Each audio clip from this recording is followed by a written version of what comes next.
Otomatis, stroke hitam ini akan menutupi sebagian dari kotak yang sudah kita buat. Sehingga seakan-akan 4 kotak yang kita miliki ini membentuk sebuah lingkaran. Dari sini, kita sudah memecahkan masalah yang paling sulit pada logo BMW ini. Kemudian tinggal kita melakukan hal yang sama untuk bagian lingkaran dalam yang berwarna putih. Kita kembali lagi ke ellipse tool. Kita buat dari poros tengah, kita besarkan pas di lingkaran keempat kotak tersebut. Namun perbedaannya, warna stroke hitam tadi kita rubah menjadi putih, dan ukurannya kita buat lebih tipis. Misalnya saya pilih 10 poin. Kemudian kita bisa lihat lagi, di bagian luar lingkaran hitam ini terdapat 2 warna, yaitu putih dan juga hitam. Di sini saya akan mencoba menggunakan teknik lainnya, yaitu dengan membuat lingkaran. Namun, di sini saya akan memberikan warna fill putih dengan stroke berwarna hitam. Jadi, kita akan membuat 2 garis putih dan hitam ini dengan satu objek saja.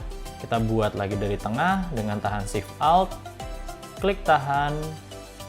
Kita buat lingkaran ini lebih besar daripada lingkaran yang hitam. Lalu kita lepas, otomatis lingkaran yang kita buat terakhir ini ada di bagian atas. Seperti yang sudah saya ajarkan tadi, kita akan menurunkan lingkaran putih ini menjadi paling bagian bawah dari objek yang sudah kita buat. Dengan cara klik kanan, lalu pilih Arrange dan Send to Back. Sehingga di sini akan tercipta 2 garis putih dan juga hitam sebagai outline-nya. Untuk membuat teks, kita dapat klik tombol Type Tool dengan icon huruf T. Dalam membuat teks yang sederhana, kita cukup klik saja, lalu kita dapat menulis berdasarkan huruf-huruf yang kita inginkan. Misalnya, di awal ini saya akan klik huruf B. Untuk merubah jenis hurufnya, kita bisa lihat pada control panel bagian atas. Di sini akan terdapat font family, yang dimana kita bisa pilih jenis hurufnya sesuai dengan keinginan kita. Dan di bagian sebelahnya akan ada bagian font style, di mana kita bisa membuat font ini lebih tebal, lebih tipis, miring, dan lain-lain. Dan di sebelahnya lagi kita bisa memilih ukuran dari font tersebut. Namun, supaya lebih mudah, kita juga bisa membesarkan font ini dengan cara klik bounding box-nya menggunakan selection tool. Namun, harus selalu kita ingat, jangan lupa tahan tombol Shift agar huruf yang kita besarkan tetap terjaga presisinya. Di sini, saya akan menggunakan font dengan nama Helvetica dan jenis yang bold. Dan kita rubah warnanya menjadi putih. Bagaimana supaya font ini terkesan melengkung? Di sini, saya akan menduplikasinya menjadi 3 huruf.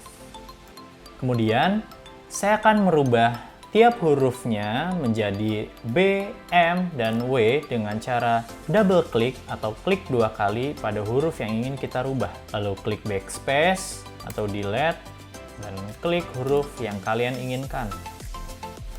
Untuk membuatnya terkesan melengkung, kita cukup klik tulisan yang kita inginkan, lalu kita dapat merotate-nya atau merotasi putarannya.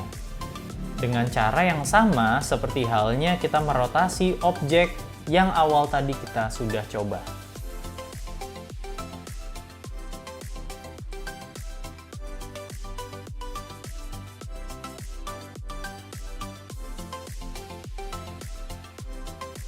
Di sini bisa kita lihat, dengan trik yang sederhana dan dalam waktu yang singkat, kita sudah dapat membuat logo BMW yang terkesan rumit.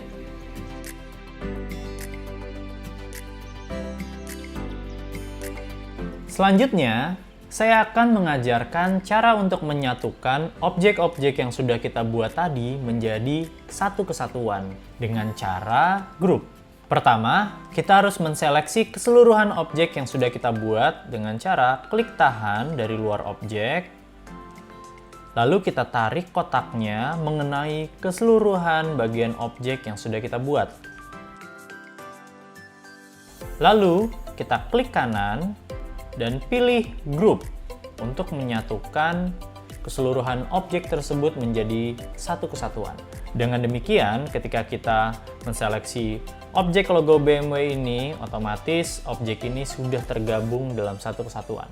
Saya akan memindahkan posisi logo BMW saya yang tadi saya buat di luar artboard menjadi di dalam artboard.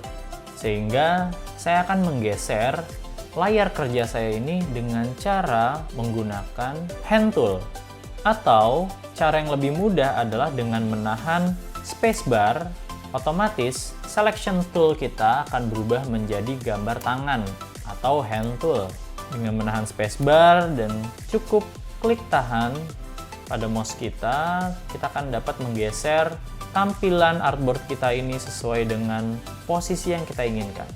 Di sini kalian dapat menemukan line yang beraneka ragam.